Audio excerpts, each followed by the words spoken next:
take control of your mind and your thoughts and focus on your breathing.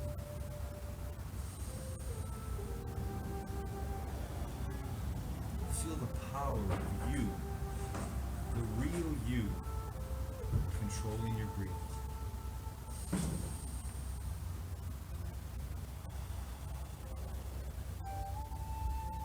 The real you is always present right now.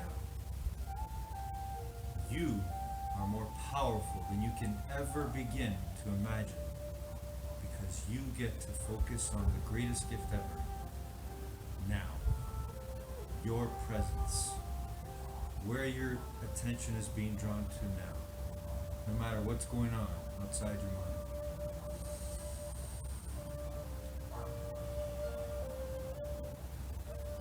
Feel the power of your breathing.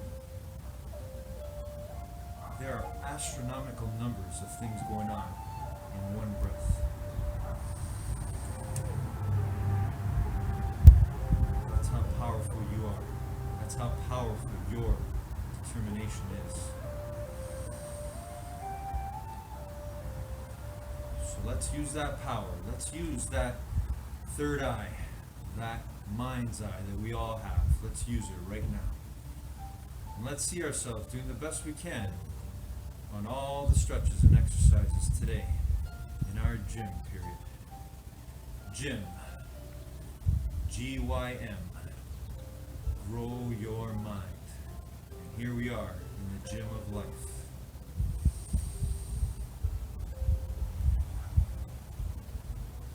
Growing our minds and growing our bodies.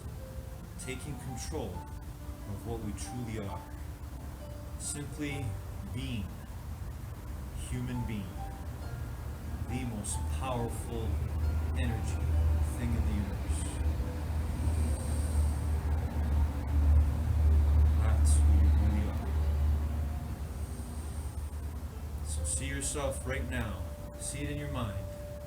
Because whatever you see in your mind, you can make real with your eyes open. Everything created with your eyes closed can be made real with your eyes open.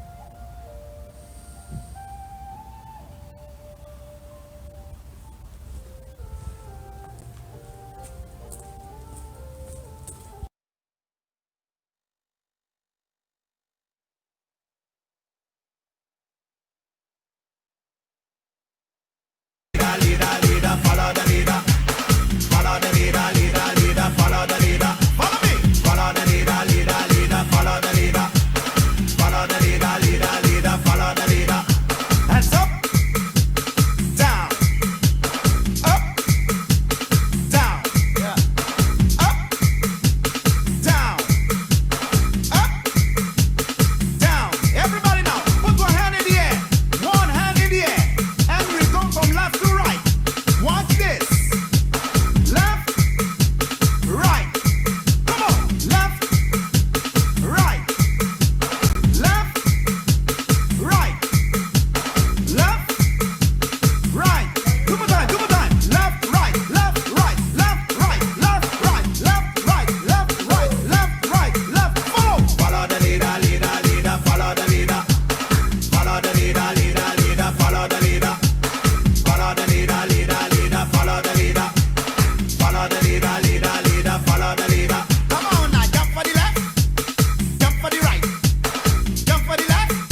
5 in stagione. Ha fatto la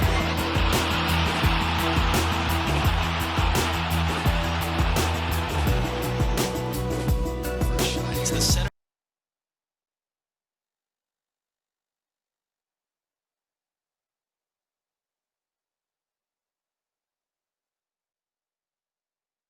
Good morning, guys. Today, Will Smith shares with us another rule for success, and that is don't be outworked. This is the one that we have absolute control of. Every single one of us has the ability to control the amount of effort and hard work we put into something.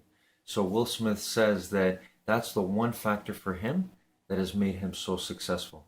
He may not have all the skill in the world, he may not have all the talent in the world, but one decision he's made in his life is that he will not let anybody outwork him.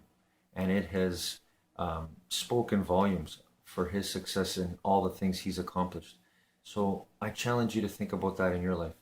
What's one thing that you want to improve on and you know you have control over the amount of work you're willing to put into it? So if you can focus on one thing and apply the amount of effort you put into it, you'll see amazing results. Have a great morning, everyone.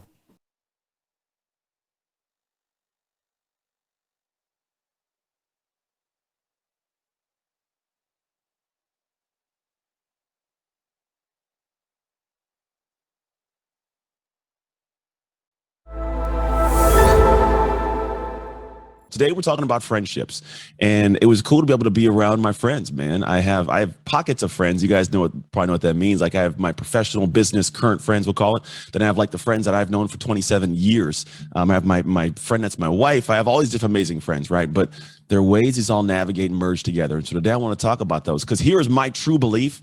I believe that the best and worst part of this world are people, man. It may be debatable, but I feel like the things that I love, people I love the most, like as people, right? And the things that I dislike come from people, unfortunately, or things people do to us.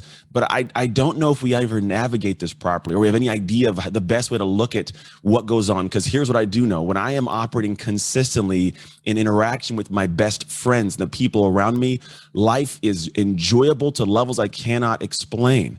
Like it was really, the last few days was so amazing to get to sit in a room with people that just get you and they talk to you in certain ways and they tell you what you need to hear sometimes, not what you want to hear. We'll talk about that in a minute, but you get to expand and kind of create. And then also if you want to go to a higher level in your life, you need people around you. You can't do it by yourself. Like we all think we're self-made and solo. I don't know a single person that has done something without any other human being involved in some capacity. So I want to anchor that as we get into this today is like friendships. The reason this whole topic is chosen today is I think it's incredibly paramount to us finding some levels of success in life. So let's rock and roll with this today. First thing, I think one of the most important things when it comes to friendships, there's actually studies based around this, is that it's connection and time while connected.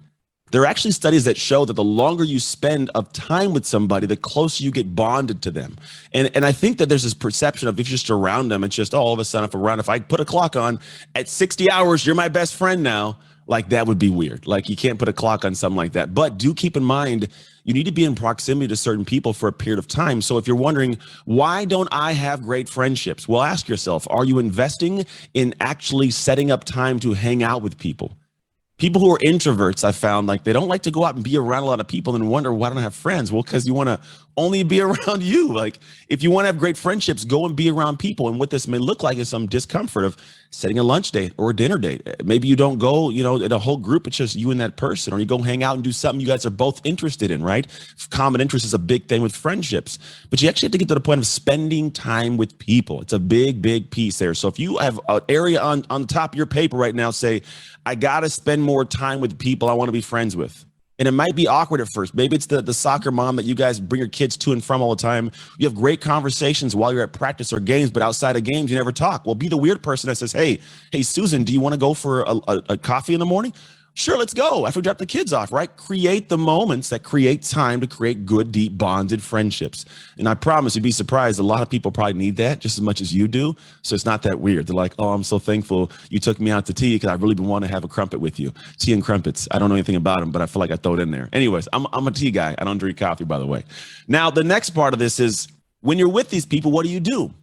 Now, a lot of people think if you just hang out, they're going to be friends. Everything's great. But I have found that there are individuals who I have been able to spend a little bit less time with, but been very, very deeply connected to them. I used to go to this event years ago, and it would like happen like later in the nighttime where we would all like to have like kind of a cool little closed down party. And they'd have these very specific areas set aside on the beaches or these cool areas where you could just talk. They facilitated discussion. Now, obviously, time's a big proponent, but what you do in that time matters. And here's what I was able to do. So I'll say collapse the time to create great friends. There are people that I had known for 3 days that were closer to me than people I'd known for 3 years. And here's why. When I sat with these people, I opened my heart and shared things that literally I'd never shared with anybody before. And what happens at a special moment is it's catharsis. It comes out of me. Like I feel a levity, right? And when you have other human beings that accept and embrace that, don't make fun of you, don't shut things down, they go, oh, I see you. I feel you. And on top of that, they now feel permission to share with you. And you get to that vulnerable, open, really raw spot. That's where connection takes place. Now, when I say we get to do that, like I'm not just saying you kind of have to do it. You have to do it if you want to bond a relationship. Think about the closest relationship you have. Maybe you're intimate, your wife or your husband, whatever it may be, or your partner in some capacity. Why are they so close to you? They just know a lot about you. They almost know everything. They know when you fart in the bed and they're like, oh, it stinks. They know what, like if your sink's dirty because you don't take the thing and brush your teeth in the little area. They know if like you leave the toilet seat up. They know things about you, right? They're intimately close to you. And so what happens is you have a different space. And so what you have to start thinking about is the reality of when you're creating those deep bonded connections, you have to be able to open up a little bit more you typically would, because if you don't open up, people don't get to know the heart of who you are. And when they get to know the heart of who you are, you start to find there's more of a connection there than people you've known for a lot of years. So if you can find that space to create those areas by actually opening up and sharing more than most human beings would, you find that you get to learn more about their heart. They learn about you and you feel that acceptance. Because friendships have got to be based on an acceptance space.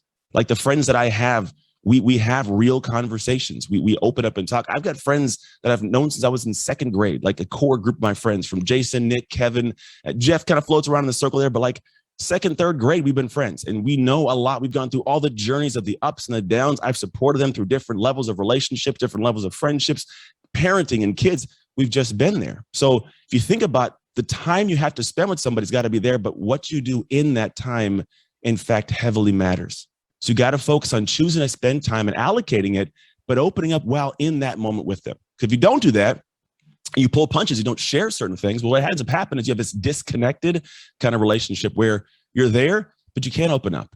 If you can't open up, you don't feel connected. And then the distance gets created. So when you're around someone, you're like, I should be close to this person. I should be around, but I feel bogged down. I feel like I can't really express myself because when I do, they don't accept this, or they don't, or there's an anger that comes back, or like there's an argument that takes place. It's like, no, if you can open up and flow, it gets to be much better. Now, the next piece of this is when you have the right friends in your life, the right friends will tell you, I alluded to it a moment ago, they'll tell you what you need to hear and not what you want to hear.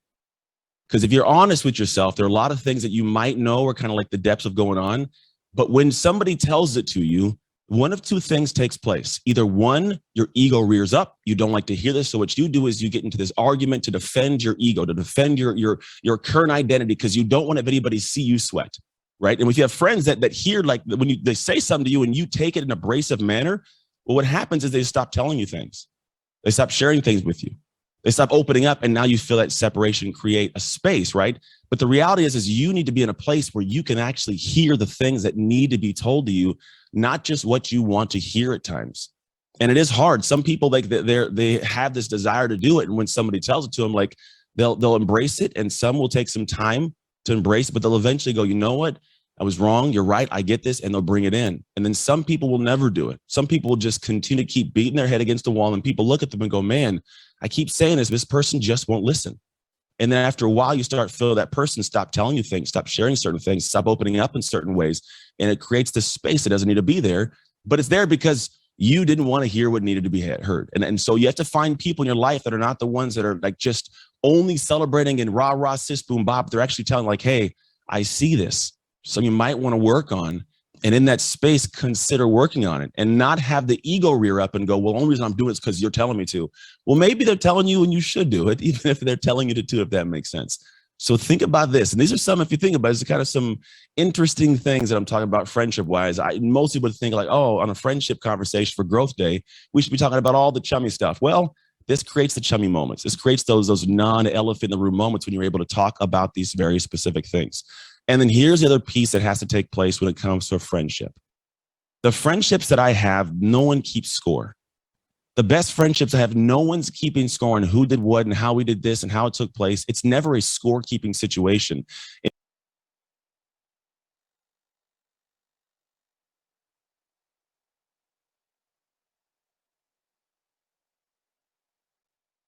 Inside my bones, it goes electric wavy when I turn it on.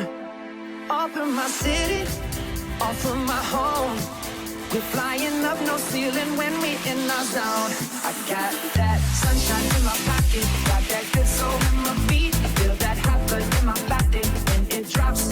Ooh, I can't take my eyes off it, moving so phenomenally. We're more like the way we rock it, so don't stop.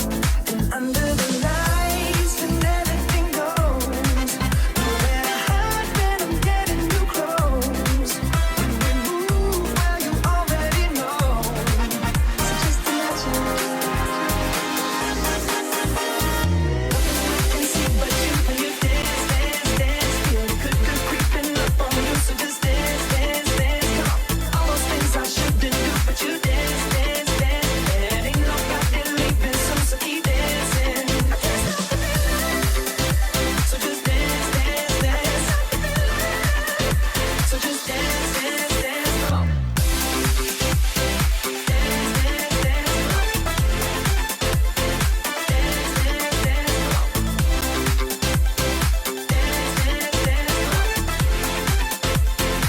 Dance, dance, dance. Come on. Ooh, it's something magical.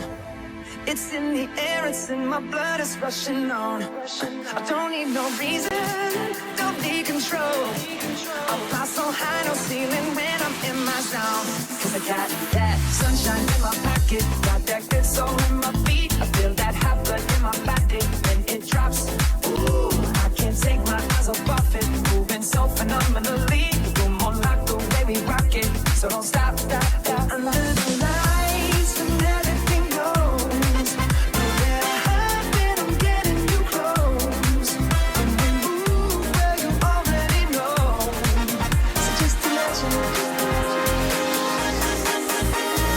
Nothing I can see but you when you dance, dance, dance. Feel the good creeping up on you. So just dance, dance, dance. Come on. All those things I shouldn't do, but you dance, dance, dance. And ain't nobody leaving soon, so keep dancing. I can't stop the feeling. So just dance, dance, dance.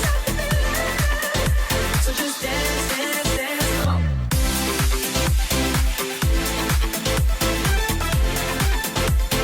Dance, dance, dance. Come on. Dance, dance,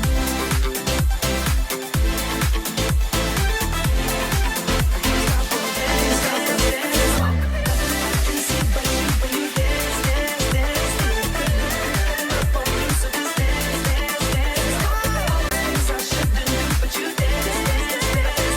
Ain't nobody leaving soon, so keep dancing, dance. Come on.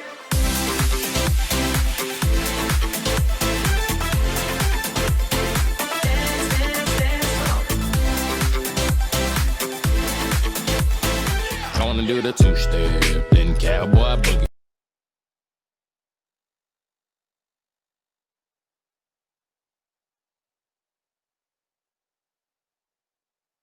Back Jacob Glesnes. Yes! Oh my God! What a goal! Jacob Glesnes!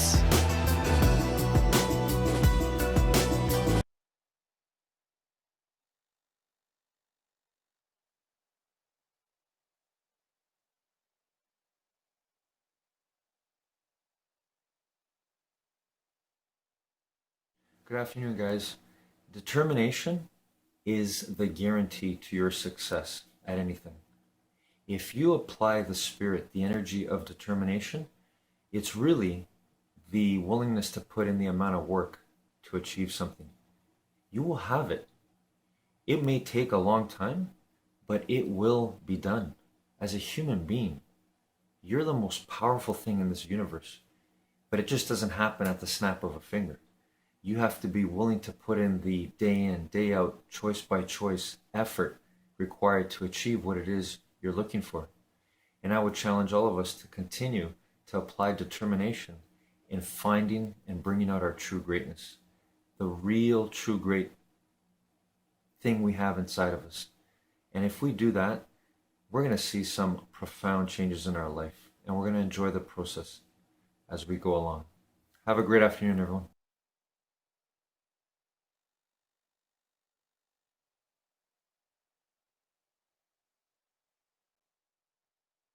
Do what you love and make sure money follows you. There are so many starving artists. They do what they love, but that doesn't necessarily mean that they can make money. So you have to make sure it's two different things. But I think if you do what you love, definitely you'll become happier and less stressed, and you'll be more attractive as a person. And that person has a better chance of making money if they choose to. Just once again, forget about the money part, because making money is just, I'd say, one of 14 fields in the life. You know, your self-image, or your sense of contribution, connectedness, sense of being connected with nature is often forgotten in the Western world. There are many fields of happiness. If you focus only one or two, business and money, you cannot see all the other 12, for example. Need motivation? What's talking with the Lead Nation? Hey, it's Evan Carmichael, and I make these videos because in my first business, I was making $300 a month. I quit on my business partner, and the thing that saved me was studying the stories of super successful entrepreneurs. So I hope that this story today helps give you the motivation you need, because I still need it too myself. So today, let's learn from one of the best, Ken Honda, and my take on his top 10 rules of success. Enjoy. Rule number 2, identify your skills. You have to know where your gifts are. You know, you may be good at speaking, writing, cooking. You have to identify what is like 2 or 3 things that you're super good at. So just start finding what you're super good at. And the second is build your own business model, business system. For example, the reason why my publisher prints 50,000 copies at the beginning is that I have so many fan base. You know, I have about 500,000 people on my list. And when I just talk about my book, I get views of my book. Podcast is download of 48 million downloads. You know, so I have that fan base. So if you have that strong foundation, and also have a subscription system, it's one of the largest online salon. We have about 12,000 membership, each paying $10 a month. Wow. And I started out the same one in English. It's called Arigato Living Community. We have at the beginning 500 people, but I think it's going to grow. So if you have that base, set up a system so people can support you. Like say, people could be in Azerbaijan or Congo or in China, whoever likes my material, they're going to buy my books, and also they're going to become a community member. So if you have a business model, you have a strong base, people start paying you. And if you have a strong connection with the members and people, they're going to keep supporting you. And if you don't betray them, they're going to come back as a real customer. So for me, I publish many books, right? So when I publish my next book, people are going to pre-order without knowing what it's in it. Yeah, it's like a chef, you know, chef is going to cook something. You don't know what, but you trust chef enough to just order a food in advance. Yep. So chef's special, if you do a chef's special in your own area, how many people are going to buy it? You know, is it like your friend, your best friend, and your mom? You know, that's not enough, right? So just start improving your gifts, build a business model, and just build a strong, deep connection with people. Some of my readers are like 20 years old, and they're now passing down my books to their children. So if that happens, you have the next generation people coming in, right? So the stronger the base, the higher your income. So if your base is like, say, 100,000 people or 10,000 people or like 50 million people, you know, that will decide how much you're going to make. So have a strong, trustworthy relationship with your customers and friends. And that is the beginning to your first $1 million. Rule number 3 is help others. Money is energy. If you help, money comes. So I talk about this in a very casual way. My early career as a self-help author and also teacher started from Denny's. I retired for 4 years for my baby. So during the daytime, I had a lot of time because I had a babysitter and also a person helping with cleaning and everything, right? So I spent a couple of hours with my friends and my friends' friends who wanted to see me and learn about happiness and money. So I always talk about giving and receiving and the happy money, the principles of happy money and all the other things. And I got tired of just repeating the same thing because I have to explain about my ideas. It takes about 10, 15 minutes. So I decided to record the most important basic 15 minutes and then started distributing the CD for free. So if you want to see me, just listen to this CD. So the basic is covered and my other 45 minutes can be well spent. And by the way, I didn't charge anything. They just bought me lunch and dinner. But that's all. But I was so happy to share my idea. And I distributed the 10-page booklet along with that. So I put it in one envelope and I started giving away as a gift. And that caught fire. There are so many people wanted to have my free CD and also a booklet for free. And I hired the printer and I printed 3,000 instead of 500, which I originally asked because he's a good salesperson.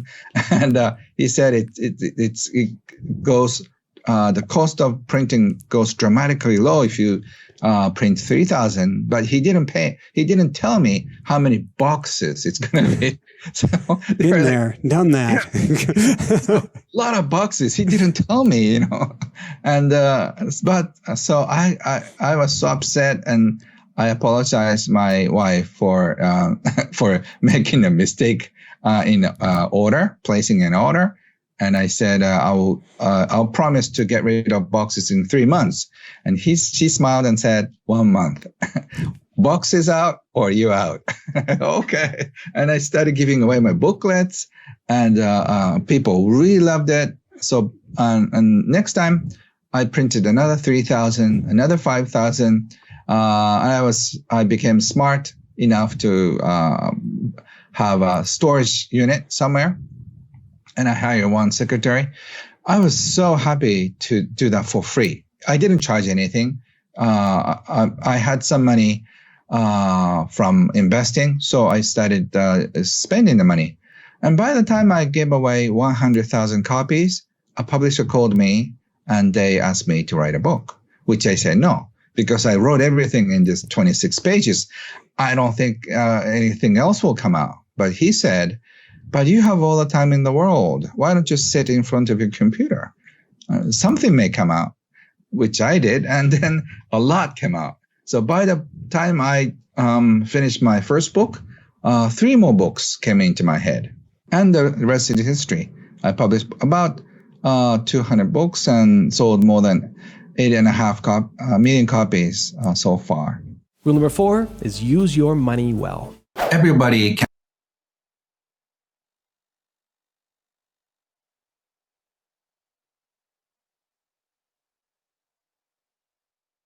Grab a sweetheart and spin out with him. Do the hold down and get into it.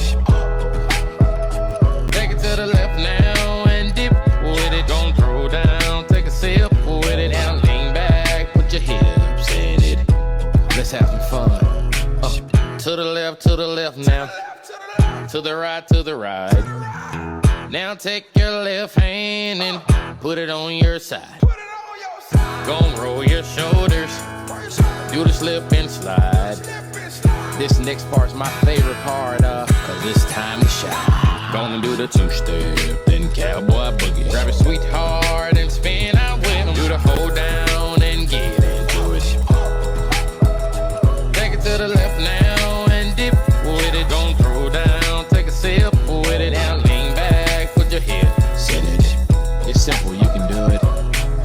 Slide to the the left, slide to the right. Now cool down, have a good time. Slide to the left, slide to the right. Do the butterfly, have a good time. Round, round, round and round you go. It's time to show out right now and take to the floor. Gonna do the two-step, then cowboy boogie. Grab a sweetheart and spin out with him. Do the hold down and get into it.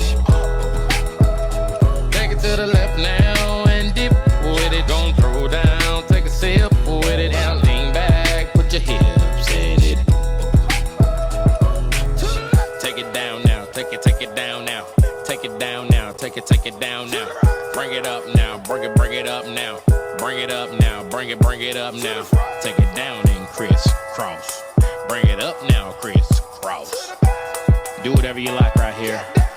Just have fun. Gonna do the two-step, then cowboy boogie. Grab a sweetheart and spin out with him. Do the hold down and get into it. Take it to the left now and dip with it. Don't throw down, take a sip with it. Now lean back, put your hips in it. That was not so bad. That was not so bad, was it? That was not so bad. That was not so bad, was it? That was not so bad. That was not so bad, was it? That was not so bad. That was not so bad, was it? Gonna do the two-step, then cowboy boogie. Grab a sweetheart and spin out with him. Do the hold down and get into it. Take it to the left now and dip with it. Don't throw down, take a sip with it. Now lean back, put your hips in it.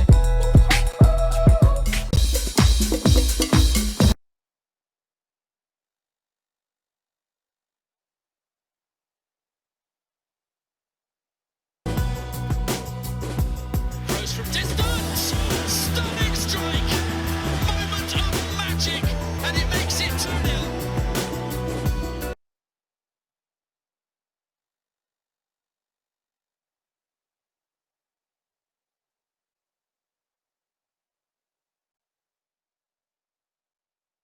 Good evening, guys.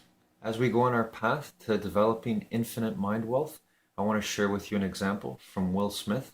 And I've often heard this from him, either in watching videos of him or reading materials based on him and his spirit and his energy of outworking people. And I want to share this with you because it's sort of funny, but it's also serious too because of its effectiveness and its power. So he says when he gets on a treadmill to exercise, he has the spirit of he is willing to die on that treadmill. In other words, he says, if I get on a treadmill and you get on a treadmill, he goes, one of two things are going to happen. Either I'm going to die or you're going to be outworked. And he says, I'm willing to die for it. So it's that spirit, it's that energy that we have to develop our infinite mind wealth. Have a great evening, everyone.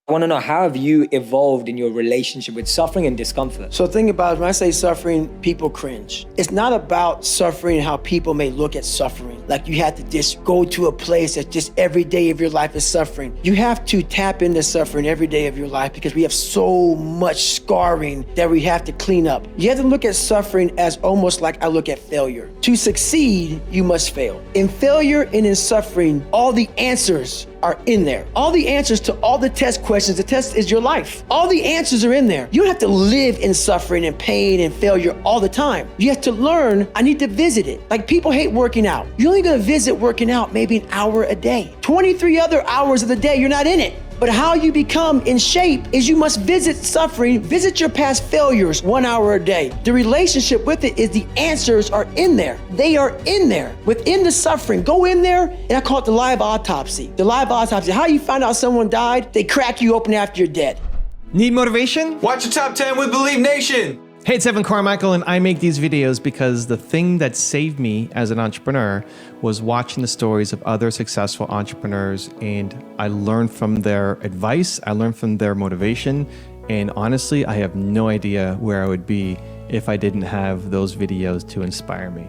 I still need them for myself today too, and I hope that they can inspire you as well. So today, let's learn from one of the best, David Goggins, and my take on his top 10 rules of success. Enjoy. How you can live is do it while you're alive.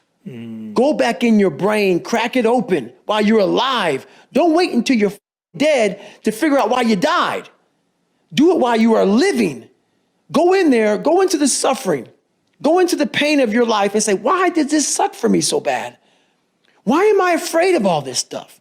Why have I shut down the whole world? I guarantee I'll tell you why you shut down the whole world. It's in these nooks of the suffering within your brain, in the scarring, are all the answers to why you are on the couch feeling sorry for yourself. They lie within the scars. Visit them for at least an hour a day, study them, and then you'll find out more about yourself. You will then grow. So don't look at it as every day I suffer. Go into it an hour a day. Learn from yourself, learn from life, learn from your failures, learn from your insecurities, learn from your self-doubt. Don't just say, I'm afraid to jump off an airplane. What makes you afraid of it? Study it. That's why I studied my mind. Why I became so powerful in the mind is because I realized I was weak.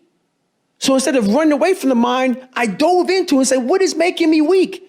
Oh, this makes sense. I came from hell. I came from a place that beat me down to nothing, which is why I'm afraid. All this makes sense. So systematically, one by one, I went back and met every single person in my mind, every situation. I went one-on-one with them again in my mind and said, okay, let's now revisit this. And that's how you do it. That's how it works. Rule number 2 is master your mind. The mind is so powerful, and I didn't realize it. I went through 3 hell weeks, Ranger School, Delta Force selection, all this stuff. This incident I'm going to explain to you right now is where I realized we are only at 40% of what we are capable of.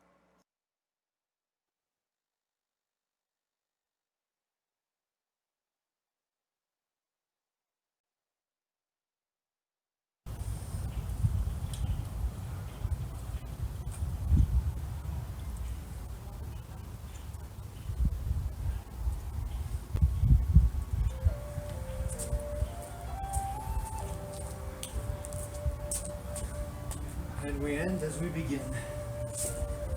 Legs crossed, back straight, eyes closed.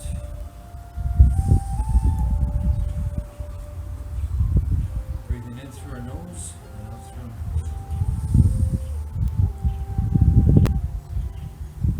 Well, the truth is, there's no ending. There's no beginning.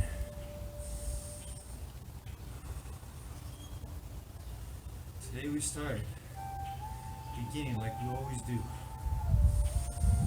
with our eyes closed, imagining going into the future. Only you can do that. Only we can do that.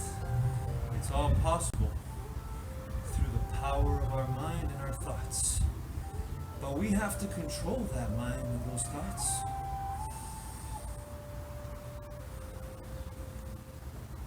Because even they are not who we really are.